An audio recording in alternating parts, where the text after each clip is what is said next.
net vir die mense sê, geseënde week, lekker dag en nie die week. Wel dan, kom ons bid saam. Vader, ek eer en ek loof en ek dankie vir die wonderlike geleentheid.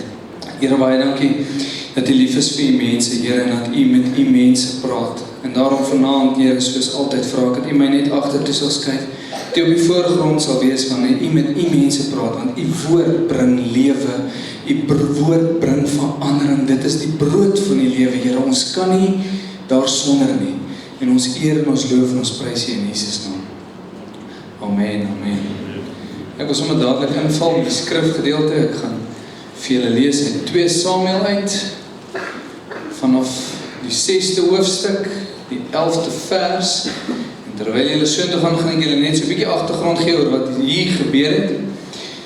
Dawid het besluit om die ark te gaan haal in die huis van een van die mense waarin die ark gebly het. Nou die rede hoekom die ark in die huis was, is die Israeliete het op 'n stadium oorlog gevoer. En toe hulle oorlog gevoer het, die seuns van Eli gegaan en hulle het met die teenwoordigheid van die Here gaan probeer om die battle waarin die ouens was te gaan manipuleer. So toe vat hulle die ark uit soontoe sodat die Israeliete die fight kon wen. En met die wat hulle toe nou daar opdag, en die Here dit mos nou uit die aard van die saak geweet, die Filistyne oorval toe die Israeliete, vat die ark terug na hulle land toe. En van daar af is dit daarso waar ons lees waar Dagon, die god van die Filistyne, omgeval het binne in die tempel, omdat die ark van die Here voor Dagon neergesit was as 'n victory prize. So, toe kom al pes onder die Filistyne en toe besluit hulle gaan die ark terugstuur na Israel toe.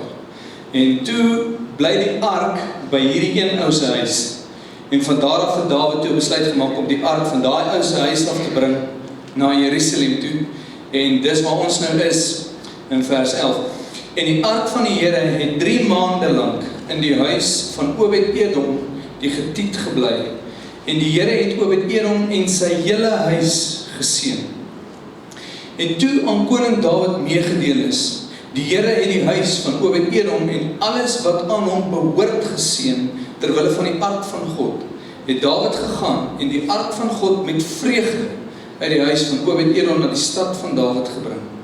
En toe die draers van die ark van die Here 6 tree geloop het, het hy 'n bees en 'n vetgemaakte kalf geoffer. Daarby het Dawid met alle mag gedans voor die aangesig van die Here. En Dawid was omgord met 'n linnen skouerkleed. So het Dawid en die hele huis van Israel dan die ark met die Here van die Here met gejuig en basuin geklank opgehaal. En toe die ark van die Here die stad van Dawid inkom, kyk Michal, die dogter van Saul, juis deur die venster en sien koning Dawid huppel en dans voor die aangesig van die Here. En sy het hom in haar hart verag. Nou die storie van hoe Dawid hierdie ark, die ark van God, nou die ark van God is simbolies van die teenwoordigheid van die Here. As die vlammetjie tussen die 2 engele se vlekkies gebrand het, dan het hulle geweet, die Here is daar. So, dis simbolies van die teenwoordigheid van die Here. So, toe Dawid hierdie ark gaan haal het, by die eerste ou se huis, wat sy naam nou nie hier ingenoem is nie. Toe op 'n stadium toe wankel die osse.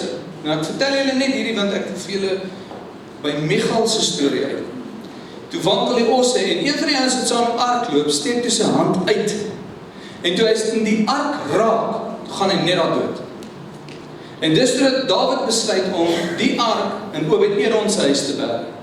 Nou Obed-Edom is 'n ou wat ons nie baie van weet nie, maar wat baie interessant is van Obed-Edom, is Obed-Edom was een van die nageslagte van een van die hoofaanvoerders wat teen Moses opgestaan het in die woestyn.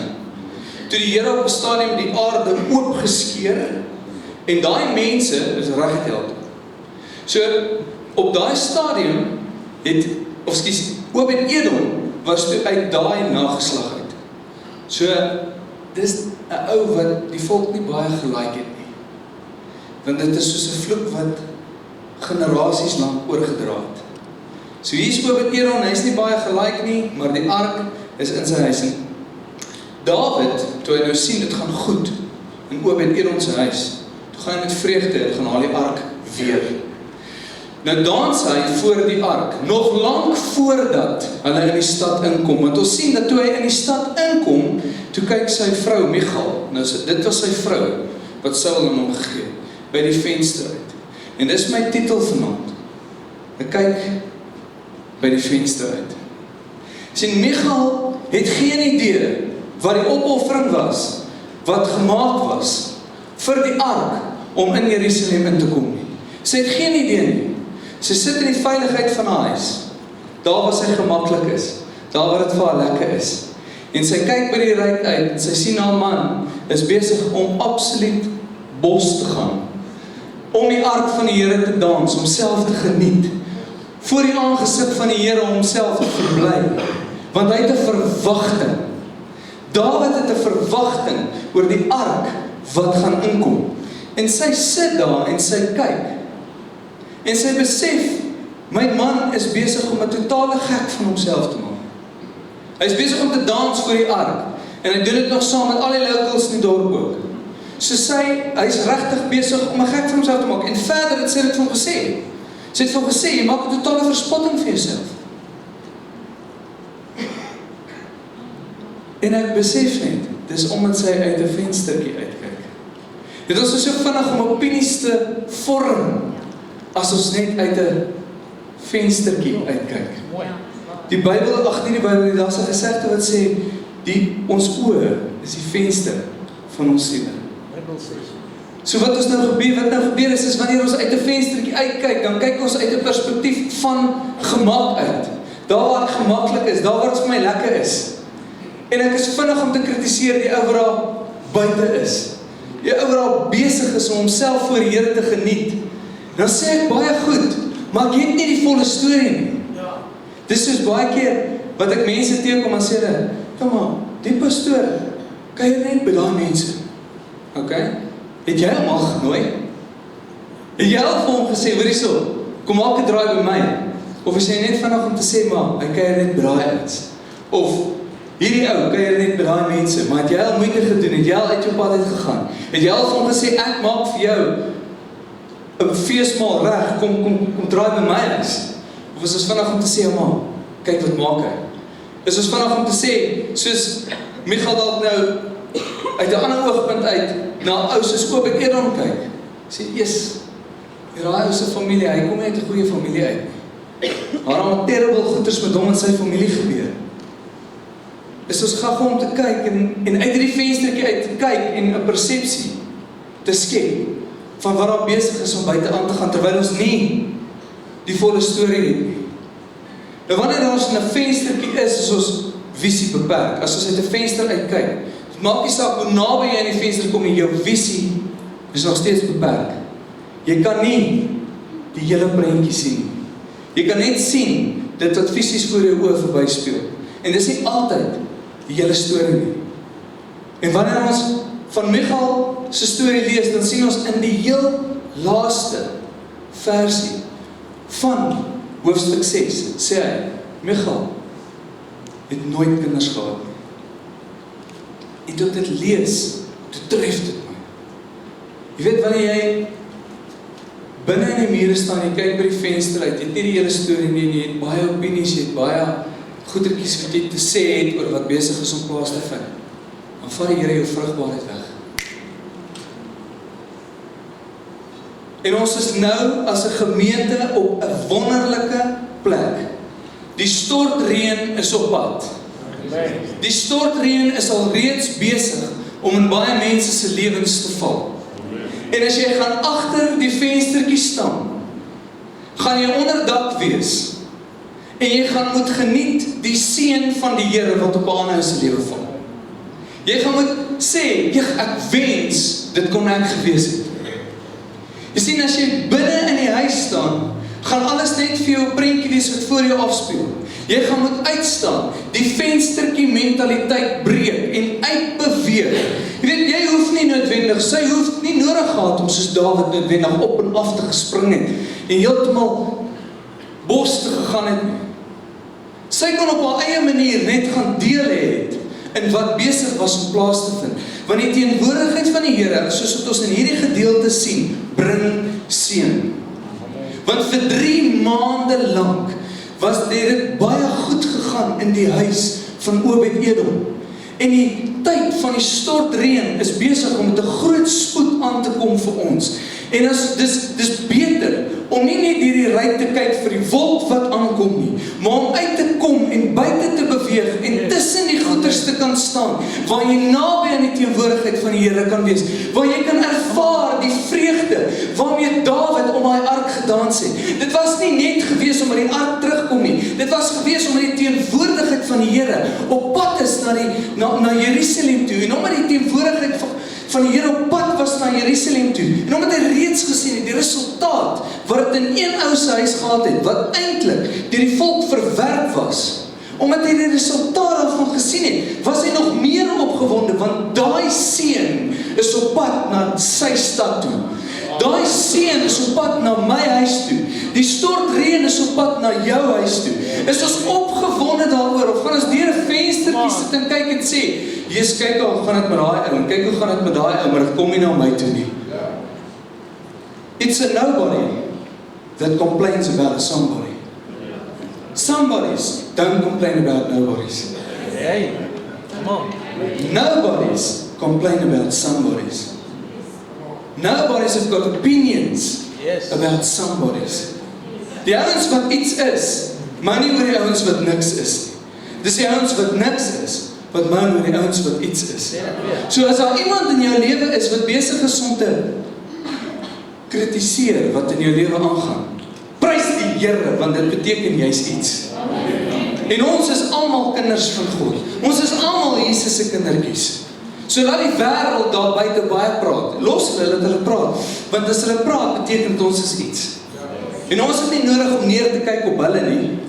Want as ons neerkyk op hulle, is ons mega binne in die huisie, deur die venstertjie. Beweeg uit tussen hulle, dat hulle kan sien die groot en wonderlike God wat ons dien deur ons lewens. Dat hulle kan sien hoe goed God is. Dis een ding om te sê God is goed. Dis 'n ander ding om te kan wys God is goed. Sien, as die seën van die Here op jou rus, dan gaan dit sigbaar wees. As die vreugde en die vrede van die Here op jou is, gaan dit sigbaar wees. Net soos dit in Dawid se lewe op hierdie stadium sigbaar was. Net soos dit in Obed-Edom se lewe sigbaar was. Want hulle het gesê, daai ark staan al 3 maande in sy huis, en dit gaan met hom goed, en met alles wat hy het. So wanneer die stortreën kom, dan gaan dit goed gaan. Dit gaan goed gaan. En op alles wat ons is, op alles wat ons het, ongeag waar jy vandaan kom. Jy sien, want Obed-Edom, he was a nobody. But the moment God stepped into his life, die oomblik wat die teenwoordigheid van die Here in sy lewe in beweeg het, he became somebody. Jy weet, die ouens kon altyd gesê, jy weet, daai ou kom uit 'n slegte familie uit, sy maale het gedit en gedat en so, en ons wil hom eintlik hier een kant toe skuif. Okay? Toe die ark van die Here in sy huis was, en die seën van die Here op sy lewe gerus het, toe is dit skielik 'n totale ander storie. Okay, ja, sy voorouers was dit en dit gewees, maar kyk hoe geseënd is hy. So dit maak nie saak waar ons vandaan kom nie, dit maak saak oor waar die Here is, terwyl ons daar is. En in die tyd van die stortreën wat gaan aankom, moet ons uitspring. Ons moet in daai reën inspring. Dawid se verwagting was groot, want die ark was nog nie in Jerusalem nie. Maar hy gaan haal die ark met vreugde. So sy verwagting was groot. Sy verwagting was groot geweest vir dit wat die Here wil kom doen. Die oomblik as die teenwoordigheid van die Here weer in sy huis is. En as ons nou in hierdie tyd van hierdie profetiese woord sê, ons vertrou die Here vir hierdie stortreën in ons lewens. En ons kyk uit en ons sien, hier kom die wolk. En as jy kan bid en sê, Here, maak oop my geestesoë, dat ek die stortreën vir my lewe kan raak sien, in hierdie jaar van groot genade. Wat jou stortreën se naam ook al mag wees. Genesing. Weet, soos ons gesê het, wat pastoor bedien het ook oor die jaar van groot genade, dis die jaar van skuld kwytstelling. Verbreek jou verwagting vir die stort reën wat kom. Sê, Here, ek verwag dat my skuld totaal afgelos gaan wees, maar ek wil dit nie uit die venstertjie uitsien nie, ek wil daar buite gaan staan, daar waar die teenwoordigheid is, en ek wil daar dans, en ek wil daar bly wees, want ek vertrou U vir dit wat kom in my lewe, in ons lewens, dis waaroor dit gaan, maar jy kry baie Michael Christene, jy kan nie dit doen, dis nie kerklik. Ek meen 'n koning wat dans, en dan net met 'n rompie en 'n skouerkleed aan. Ek verstaan dit, hy was besig, hy het warm gekry. Was nog nie in Jerusalem nie, maar ek het gesien op die voets, daar's baie grond en klippe daar, dit beteken baie son. So, ek kan verstaan dat die ou nie baie aangehad het nie, dit is warm, hy was besig. Maar die kritiek wat die man gekry het. En dit is hoekom ek vroeër gesê het, a nobody will always criticize a somebody. En dit steel daai nobody se vrugbaarheid, because dis nie die Here se plan dat almal nobodies bly nie. Die Here wil almal somebodies hê. Maar omdat nobodies gewoonlik die ouens is wat baie te sê, is hulle vrugbaarheid van hulle ontneem. Ja, preach. Dan word hulle nie somebodies nie. En die Here soek almal van ons is somebody. Jou verwagting, my verwagting, moet vergroot. Ek het vanmiddag gelê en terwyl ek bid, sê ek, Here, vergroot my verwagting.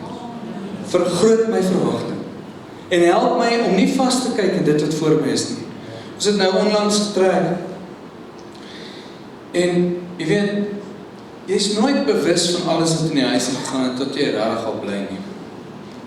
Dan stap ek al in, dan sien jy ons nou 'n klomp spykers en skroewe wat in die muur in is.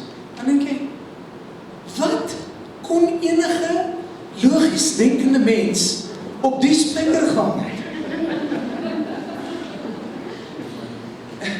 Ek kan dit nie verstaan nie.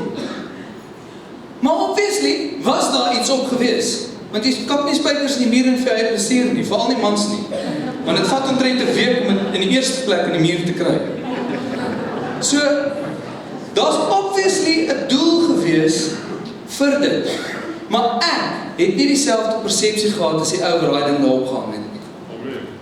Dit was nie vir my nie, dit was vir hulle. En so die Here iets vir my, en iets vir elke een van julle. Moenie in jou venstertjie en jou huisie deur jou venstertjie na my kyk nie. Want as jy deur jou venstertjie na my gaan kyk, gaan jy uitmis wat die Here vir jou het. As ek uit my venstertjie na jou gaan kyk, gaan ek uitmis wat die Here vir my het. Ons moet uit die boksie uitklim. Amen. Ons moet daar gaan wees waar die Here ons wil hê. Ons moet nie neerkyk nie, want in 'n oomblik kan die Here 'n situasie verander. Wat maak ons as die Here juis daai ou wat ons kritiseer wil gebruik om ons te seën? Want die Here gebruik mense. Ja. Nou hou ek nie van daai ou nie. Ek het weet dis is met Michael kyk na hom en sê hom verag. Wat maak jy?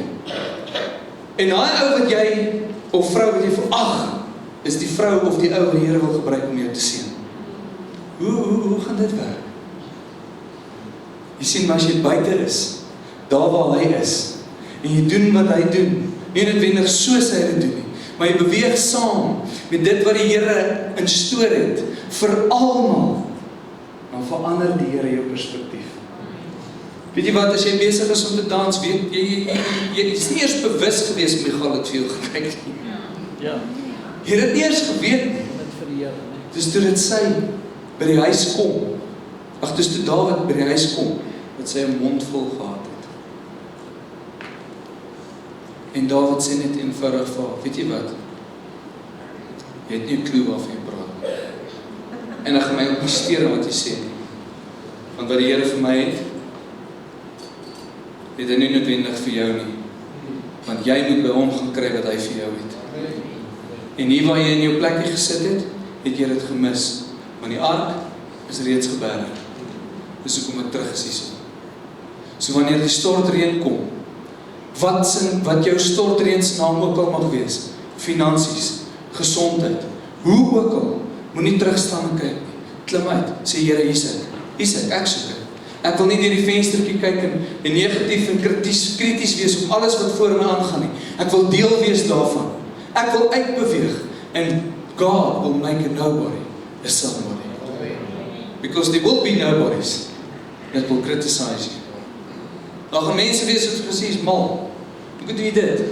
Dis alright. Dat hulle sê net wat hulle wil sê. Weet die dag as jy die vrug eet, gaan hulle moet eet.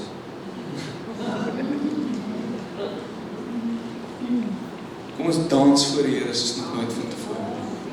Kom ons verbreed, ons vergroot ons verwagting. Net ons wil nie in 'n boksie wees en deur 'n venster kyk nie. Ek wil alles sien. Dis anders om 'n rugby game op die TV te kyk, dis anders om langs die veld te kyk. Langs die veld sien jy baie minder foute raak, want daar's baie meer om te sien. Op die TV sien jy al die foute raak, want hulle wys net op een plek die hele tyd. Ek wil eerder langs die veld wees, as voor die TV wees. Want voor die TV werk ek myself op. Langs die veld werk almal my op. En dis wat dit is, want salwing dra oor. Maar as jy krities is jy soos 'n ou wat TV kyk. Jy stoot dit van jou af weg. Jy druk dit van jou af weg. Maar as jy oop en ontvanklik is en jy soos 'n ou langs die veld, dan sal hele atmosfeer deel van dit, want dit dra oor. En dan kyk ons nie deur die venster nie. Ons kyk uit die oogpunt uit van waar Jesus was. Jesus was nie binne in die huis nie. Hy was op die strate. Hy was tussen die mense. Hy was daar gewees waar hy iets kon beteken. Michal in die huis het vir niemand niks beteken nie. Sy was nie eers goed vir haarself nie, want sy het onvrugbaar geword uit haar posisie uit. So sy was nie eers goed vir haarself nie. En ek wil elkeen hier vanaand sê met hierdie woord wat uitgegaan het, ek het 'n groot verwagting, nie vir reën nie, vir 'n stortreën. Ek vertrou die Here vir 'n stortreën. Ek weet nie wat is jou vertroue in die Here, wat is jou verwagting in die Here nie. Maar wat ook al dit mag wees, ek wil jou challenge vanaand te sê, vergroot dit. Vergroot dit. As jy dalk deur 'n venstertjie kyk, kom uit, loop uit. Kyk en soek die groter dinge. Pastoor Henry het nou die dag gepreek oor die koning wat die pyl 3 keer geslaan het. Hy sê, hoekom het jy dit 3 keer geslaan? Sy verwagting is geweerspieël in sy aksies. Kom ons verbreed ons verwagting. Kom ons vergroot die ding, vergroot die goed. Hierdie het nou gepraat van Kenneth Copeland. En ek luister nou die dag na hom waar hy sê, dat die tuin van Eden aan die begin was die slegste plek gewees wat God vir Adam en Eva beplan het.